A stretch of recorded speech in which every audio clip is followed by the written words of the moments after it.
Thanks for tuning in. We are going to jump in with the Ferro Rod today. It's probably my favorite survival tool. Fire is one of the most important things that you can know how to do if you're stuck in a wilderness survival situation or camping situation or any of that, because you can boil water to try to reduce contaminants in it and stuff like that to make it safer to drink. That's not 100% effective, I don't think, all the time, to the best of my knowledge, but it can save your life by regulating core body temperature, especially in a winter type situation. Learning how to use a ferro rod is probably one of the more important things that you need to do, and it's kind of the beginnings of bushcraft survival in general. So I'm just going to show you a little bit of cedar bark tinder and how to effectively use a ferro rod, and we will go from there. So initially, when trying to get a fire going, you want a base to set it on, some sort of platform to keep it up off the ground, and that'll keep it from getting moist, especially if there's like rain, or where you got water soaked ground, or you got snow or anything like that, or if it's early in the morning and there's just dew on the grass.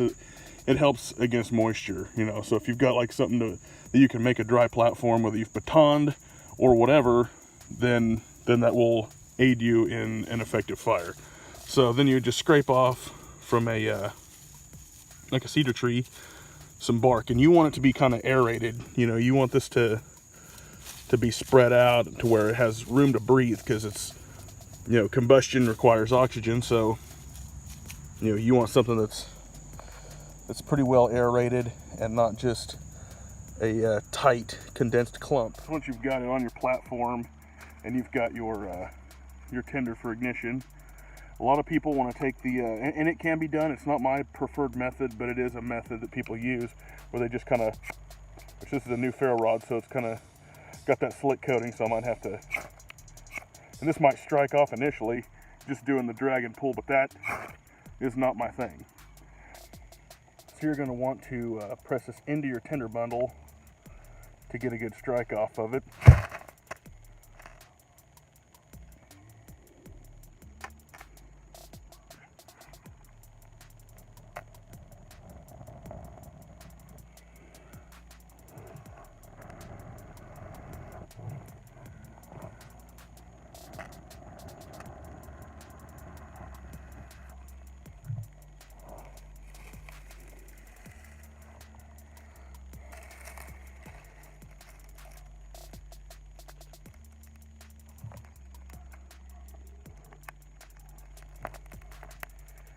And it'll just take off.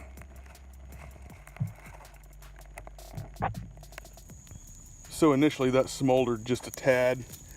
We've had a little bit of rain, so there could be some moisture content.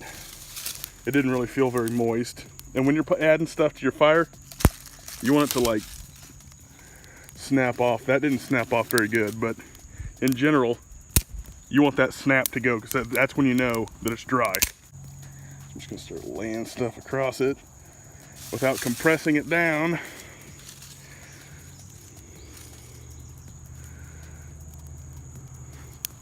So I about killed it there.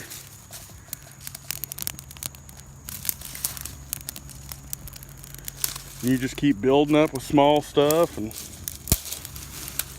start throwing in stuff just a little bit bigger as it gets hotter. And so you just keep feeding your sticks on the fire, increasing the size until you have a sustained fire. And this is almost there, but this could definitely die. And the purpose of this video was really just to show you how to use a ferro rod. I think it's important that you learn a good technique with it, instead of just the drag pull method just annoys the crap out of me. But it works. People use it. My cedar had some moisture content, so it's a little harder to get to strike off. I don't know if you can hear that thunder. We're fixing to get a storm here, but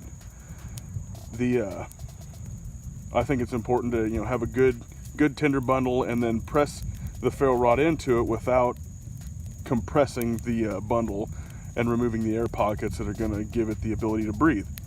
So this is one of the most important tools you can put in your kit. It's probably one of the first things you want to learn how to use, just because you can cook food with it, you can boil water with it, and they're cheap generally. I mean, they cost almost nothing. So even, I mean, I put them in all kinds of stuff, you know, put one in your glove box, put them everywhere, you know, have an everyday carry one. They're not really as susceptible to moisture and stuff like that. Like as far as if it's raining, if you can get a place out of the rain, or if you've dropped your ferro rod in the water or anything like that, like in a river, you can pull it right out and it'll keep striking off. So it's a lot more weather resistant and stuff than, say, a Bic lighter. You drop that in the river and you're gonna have to wait for it to dry out and hope that it works.